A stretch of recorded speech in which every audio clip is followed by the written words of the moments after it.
23 अक्टूबर 2019, location UK के एक छोटे से टाउन ग्रेस एसेक्स, रात के 1:30 बजे।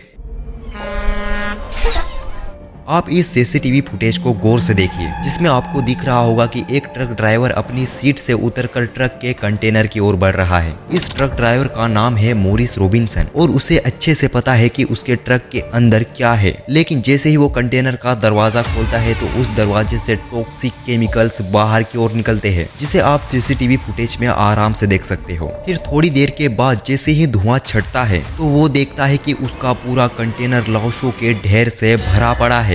रॉबिन्सन को पता चलता है कि इतनी देर से वो कोई सामान नहीं बल्कि पूरा कब्रिस्तान यूके की सड़कों पर दौड़ा रहा है। लेकिन दरवाजा खोलने के कुछ सेकंड बाद ही वो दरवाजे को बंद करके पीछे हट जाता है। टाइम रात के 1:30 बजे। एक इमरजेंसी कॉल आती है। Hello caller, is patient breathing? Hello, no, I'm a lorry driver. जिसमें रॉबिन्सन नाम का ये ट्रक ड्राइवर डरी और घबराई सी हुई आवाज में पुलिस को बोलता है कि उसके ट्रक के कंटेनर के अंदर बहुत सारे लोग बेहोश पड़े हुए हैं और वो सांस नहीं ले रहे हैं। Don't think so. They're not breathing. Don't think so, no. Okay, tell me exactly what's happened. जब उससे पूछा जाता है कि कितने लोग हैं तो वो बोलता है 25 या उससे ज्यादा। Tell me approximately how many patients? 25. 25 patients not breathing. Yeah. कुछ ही मिनटों में पुलिस के साथ साथ एम्बुलेंस भी वहां पर पहुंचती है।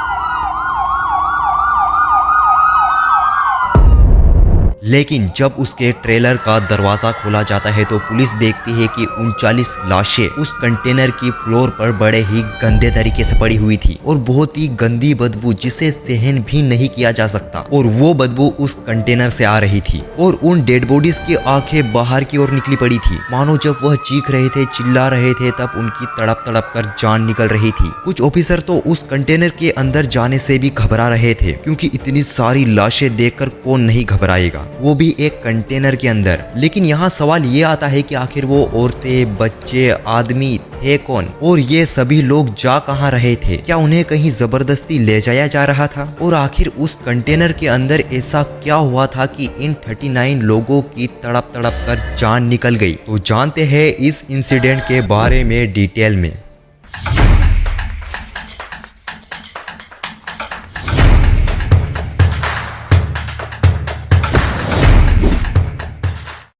अभी तक इसके बारे में किसी को कुछ भी नहीं पता होता है, लेकिन बाद में जब इन्वेस्टिगेशन हुई तो पता चलता है कि यह लोग और कोई नहीं बल्कि डंकी मारने वाले इमिग्रेंट्स थे, यानी गैर कानूनी तरीके से देश की सीमा को पार कर रहे थे, जो कि अपने देशों से भागकर नई और बेहतरीन जिंदगी की शुरुआत करना चाहते थे। और यही नहीं, ये इमिग्रेंट्स अलग अलग देशों से नहीं आए थे बल्कि एक ही देश के नागरिक थे, वियतनाम।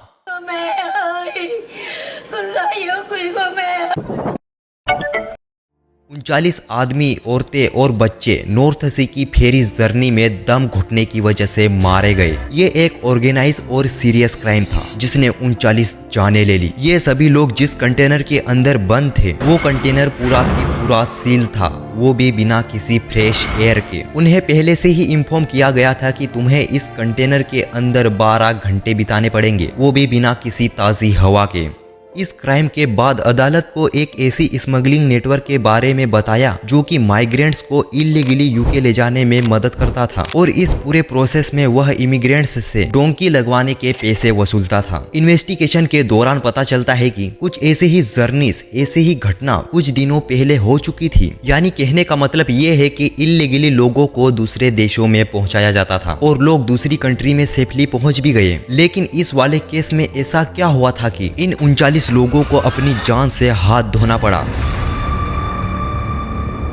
22 अक्टूबर 2019 को इन इमिग्रेंट्स का सफर शुरू होता है। कुछ इमिग्रेंट्स फ्रांस में थे तो कुछ बेल्जियम में, और यूरोप में पहुंचने के लिए भी ये इमिग्रेंट्स ने बहुत सारी मुसीबतें झेली थी। लेकिन अभी दिल दहला देने वाला सफर बाकी था, क्योंकि यह सभी लोग यूरोप नहीं बल्कि यूके जाना चाहते थे। देखिए, ये लोग इस उम्मीद में घर से चले थे कि इंग्लैंड में पहुंचकर फाइनेंशियल कंडीशन सुधार लेंगे। बस इन इमिग्रेंट्स का प्राइमरी गोल तो यही होता है कि यूके में आकर हार्ड वर्क करेंगे और वियतनाम में अपने परिवार को पैसे भेजेंगे। फिर 10 या 15 साल वहाँ काम कर वापस अपने घर वियतनाम चले जाएंगे और ये सब कुछ फैमिली की सहमति से ही होता है। 22 अक्टूबर 2019 सुबह के 9:27 पर चामिल्सन नट्स की जगह, जो कि फ्रांस के एक छोटे से टाउन में पड़ता है, जिसके बाद एक ट्रक वहाँ उसी सेम जगह पर आकर रुकता है। इस ट्रक ड्राइवर का नाम है इमोन होरिसन। इमोन होरिसन ट्रक से 10 मिनट के लिए बाहर निकलता है और इन्हीं 10 मिनटों में ये सभी 39 इमिग्रेंट्स एक एक करके कंटेनर के ऊपर चढ़ना शुरू कर देते हैं। फिर यहीं से शुरू होता है एक भयानक सफर। इमिग्रेंट्स को ट्रक में लोड करने के बाद इमोन होरिसन उस ट्रक को फ्रांस से बेल्जियम का बॉर्डर क्रॉस करवाने के बाद ज़ेब्रूक के एक बंदरगाह पर ले गया, जहां से एक शिप इंग्लैंड की ओर रवाना होनी थी। इस टाइम कंटेनर का टेम्परेचर 21 डिग्री सेल्सियस था और ये टेम्परेचर लगातार बढ़ते जा रहा था। टेम्परेचर का पता इसलिए चल पाया क्योंकि वह ट्रेलर एक रेफ्रिजरेटर वाला ट्रेलर था, जिसमें एक टेम्परेचर रिकॉर्डिंग मशीन लगी हुई थी, लेकिन रेफ्रिजरेटर ऑन नहीं किया गया था, जिसकी वजह से कंटेनर के अंदर टेम्परेचर लगातार बढ़ते जा रहा था। फिर होरिसन अपने ट्रेलर को समुद्र वाली शिप पर पार्क करके वहां से अपना काम खत्म करके निकल जाता है। अब आगे का काम अगले ड्राइवर को खत्म करना था। अब बारी थी नेक्स्ट ड्राइवर मॉरिस रॉबिन्सन की, जो कि इंस्ट्रक्शन का वेट कर रहा था। दोपहर के 3:36 पर ट्रेलर का टेम्परेचर 27 डिग्री तक पहुंच चुका था। वो समुद्री जहाज अपने पोर्ट से रवाना होता है और वो जा रहा है इंग्लैंड। शिप अपने शेड्यूल टाइम से 36 मिनट लेट थी। कंटेनर के अंदर उन इमिग्रेंट्स की हालत इस वक्त